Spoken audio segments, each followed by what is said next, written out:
নজর রাখবো Noapara Barasat metro yellow লাইনে কত টাকা ভাড়া দমদম এয়ারপোর্ট থেকে আর কত দূর পর্যন্ত বিস্তারিত জানবো। তার জন্য ভিডিওটিতে অবশ্যই লাইক করে দিন, আর চ্যানেলে নতুন হয়ে থাকলে অবশ্যই সাবস্ক্রাইব করে পাশে বেল আইকন অন করে দিন, আর ভিডিওটি জনসাধারণের জন্য প্রচুর পরিমাণে শেয়ার করতে পারবেন।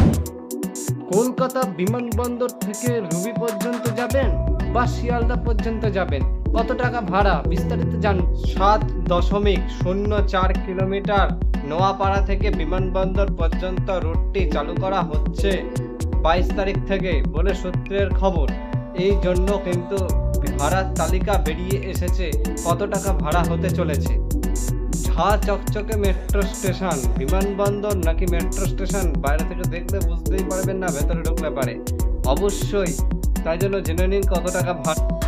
22 তারিখ হতে চলেছে 3টি রুটের মেট্রো উদ্বোধন, তার মধ্যে থেকেই বিমানবন্দর থেকে নোয়াপাড়া পর্যন্ত হয়ে যাচ্ছে মেট্রো চালু। এবারেই আপনারা তাই জন্য মেট্রো চড়ে চলে যেতে পারবেন শিয়ালদা বা সেক্টর 5 বা হাওড়া ময়দান।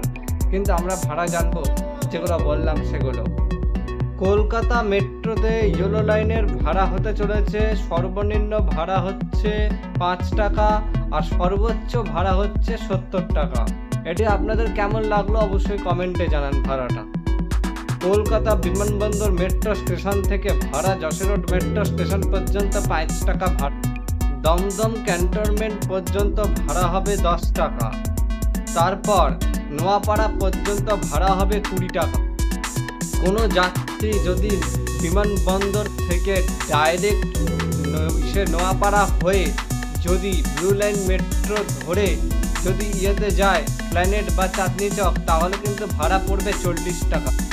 বিমানবন্দর থেকে মেট্রোতে চেপেই যদি ডাইরেক্ট যেতে চায় রুবি পর্যন্ত, তাহলে ভাড়া হবে কত 65 টাকা যদি কবি সুভাষ হয়ে যায় মেট্রোতে চেপে। তাহলে কোনো যাত্রী যদি যেতে চান হাওড়ার দিকে, তাহলে কিন্তু ভাড়া পড়বে 50 টাকা, আর যদি সেক্টর 5-এর দিকে যেতে চান তাহলে কিন্তু ভাড়া পড়বে 65 টাকা।